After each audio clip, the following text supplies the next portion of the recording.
Thanks. Hello. Hi. I'm a collector.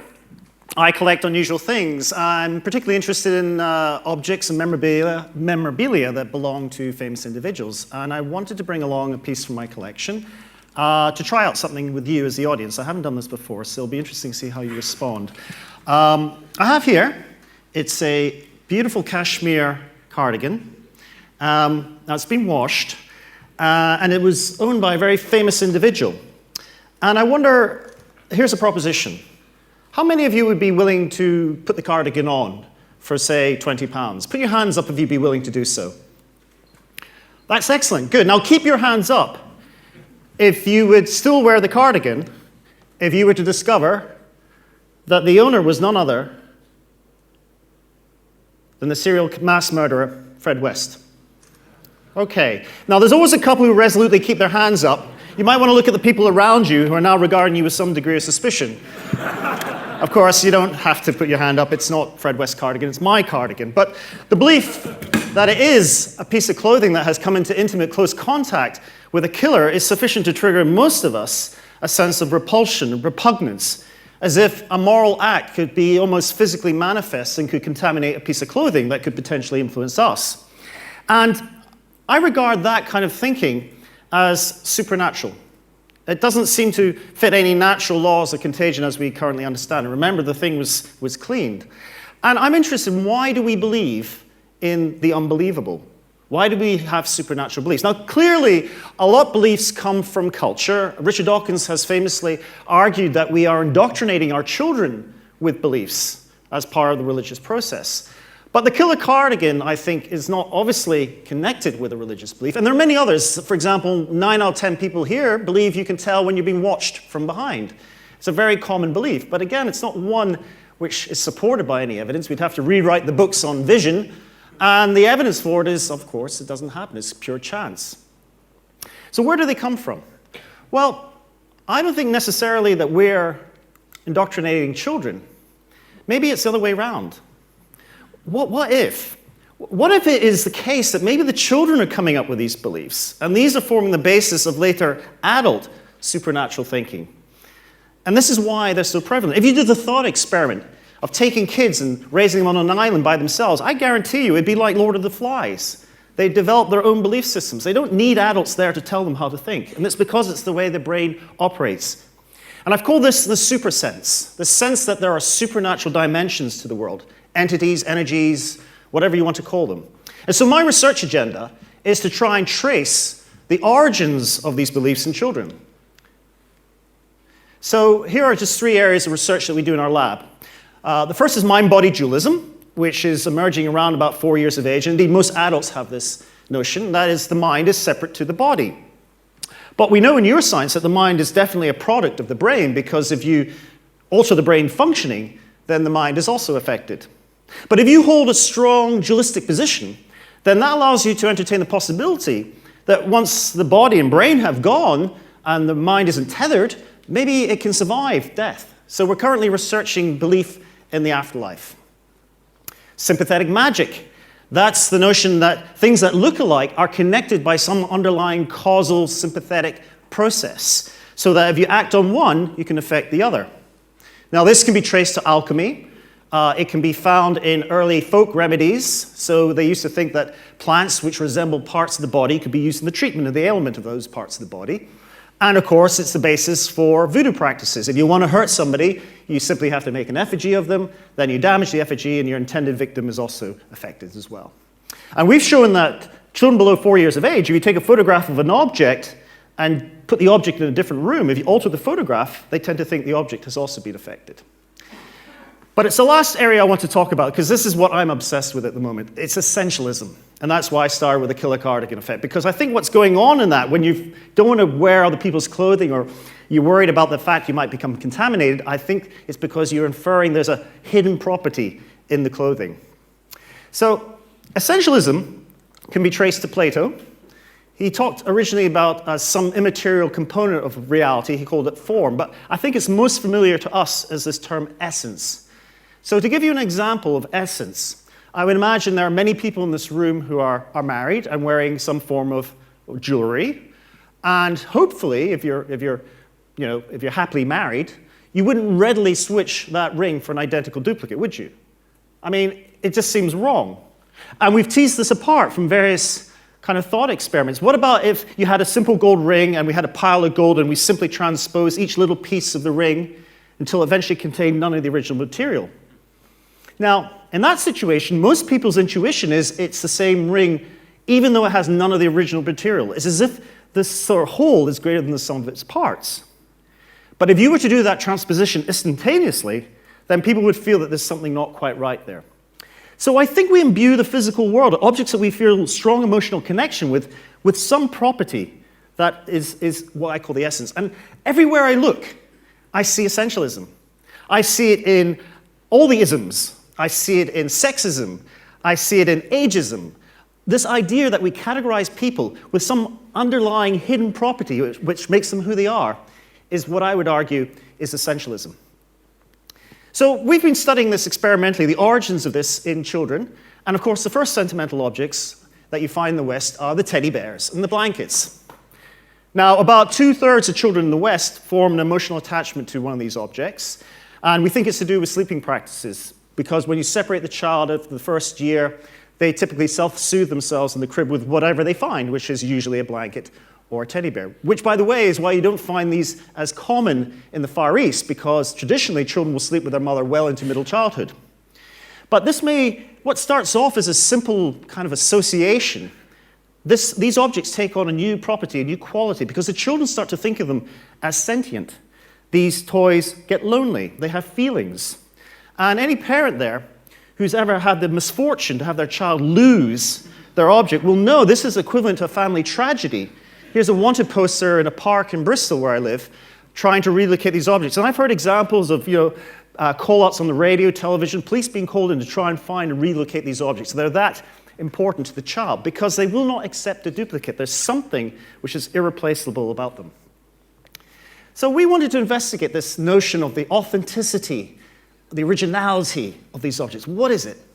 Well, to do that, we built this incredible machine that can duplicate any piece of matter. It's the thought experiment with the wedding ring, but we turned it into an actual experiment with kids. And so we brought these youngsters, about 4 years of age, we invited them into the lab and said, look, bring along your attachment object, bring along a toy you really like to play with.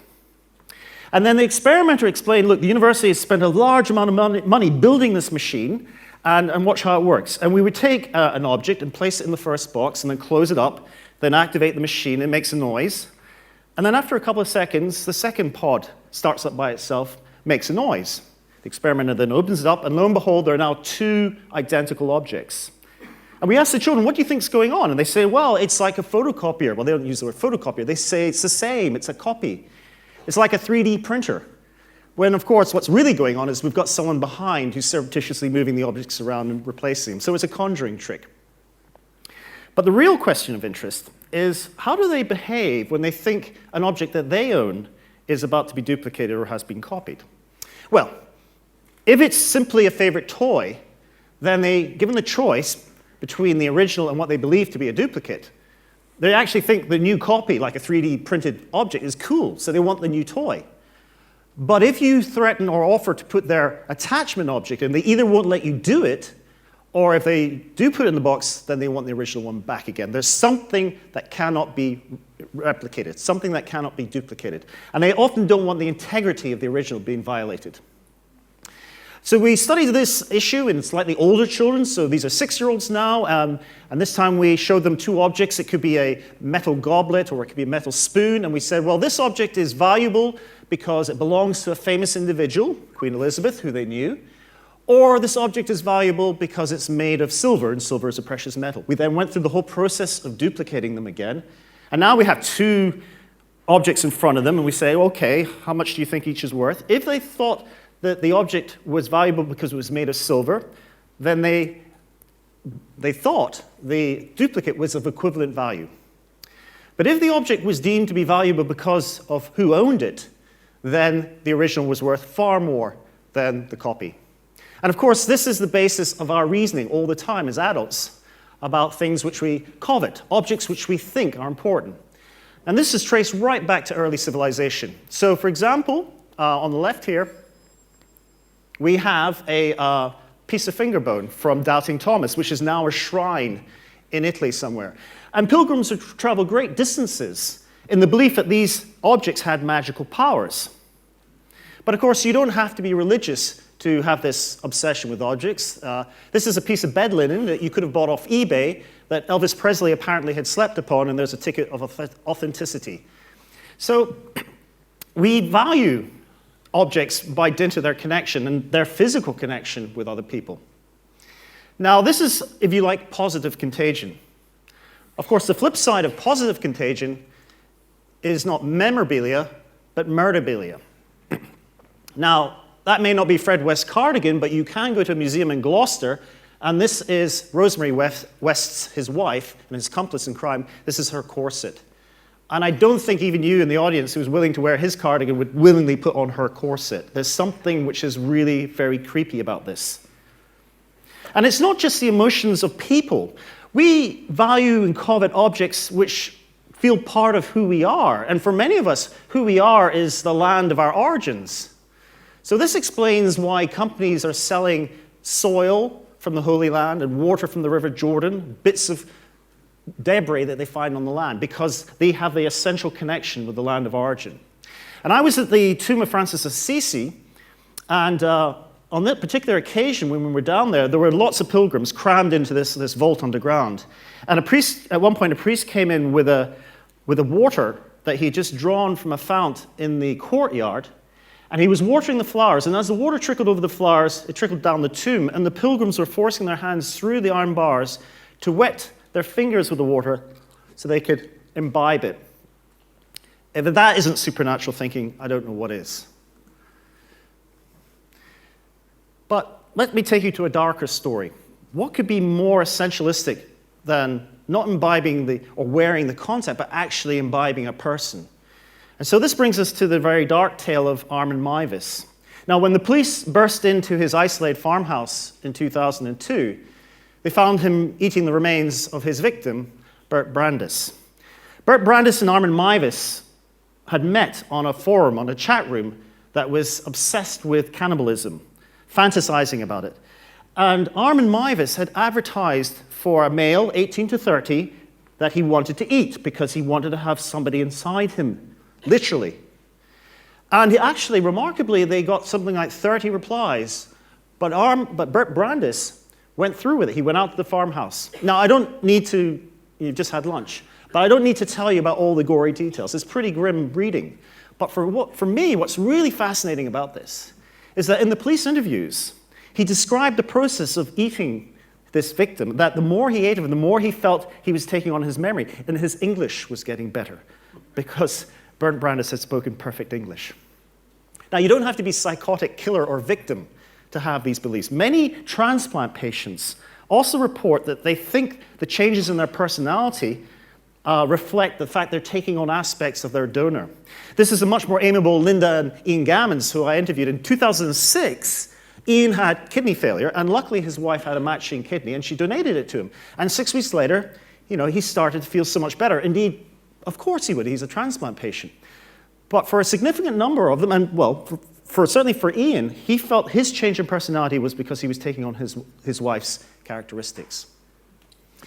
This notion of essentialism, of course, I think, as I've said, permeates lots of our attitudes, lots of our biases, lots of our preferences, prejudices about things, intimate acts between very old people or young and old people or differences. This triggers into us a whole sense of issues of disgust and revulsion.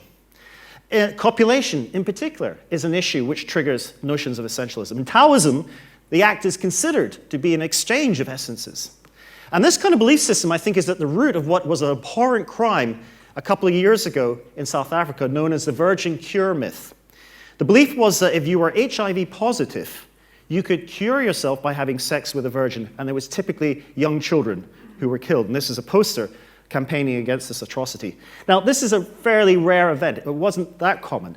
But what isn't so rare is the trade in endangered animals. To satisfy the Far Eastern market belief in traditional medicine that if you eat certain animal parts or certain animals, you can absorb their essences, their vitality. You can, if you've got flagging libido, have a bit of rhino horn. So everywhere you look, when it comes to things like attitudes to genetic modification, attitudes to technology and human interactions, we are essentialists. We are thinking about these inner properties of what makes us who we are. Objects, people, things can become transformed from the mundane to the profound. They can become sacred as soon as we think there's something about them which is irreplaceable and authentic. So you might ask, well, that's all very well, but this is a room full of technologists and scientists. We're not all supernatural believers. What happens to this super sense? Well, clearly education is really important, but I'm of the belief that this never goes away. This can lie dormant in our minds, and under the right circumstances, you can see people acting in very peculiar ways. So the talk has been a bit dark up to now, and I want to end on a lighter note because I think this captures this issue of the inner child that we all have, and it also shows you the emotional power of essentialism. You're about to see a woman, I think she's mid-20s maybe, and her fiancé has relocated her long-lost teddy bear, and she's given it to her as a present, Whitey, I think it's called. And initially she doesn't recognize it, but just watch her expression when she realizes what the true origin of the bear is.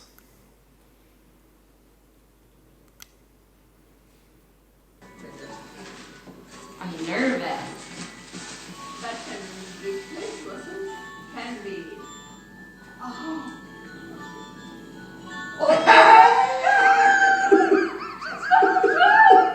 I know what it is. Oh my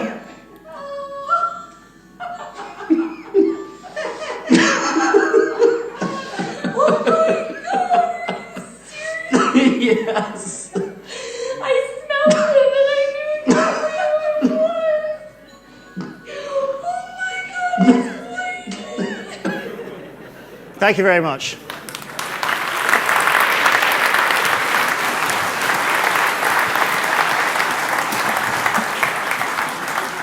Yeah, take your cardigan away, Bruce. So this is fascinating about what makes us tick. But if you were a policymaker, how could you use this to your advantage? We have a nudge unit in government that's trying to change human behavior by little psychological nudges. But Okay, so imagine you're trying to solve the conflict in the Middle East. The last thing you want to do is offer people money for their land. That's an insult, because that is demeaning. It's putting a price on something which should be beyond any value. And that's because it has an essential value which you can't own. Objects which become sacred, by definition, should not be reducible down to sort of materialistic positions. So I think the way that we think about attitudes, preferences, take the new technologies. Take GM. A lot of GM is driven by intuitions about there's something being very wrong with tinkering with science, tinkering with nature, I mean. So I think that you can see this operating in many, many facets, because we often, we feel emotional about things. So I suspect if you're a policymaker and you're trying to introduce something or a change, then you have to bear in mind the emotions are really important. Fab. Bruce Hood, thank you. Thanks.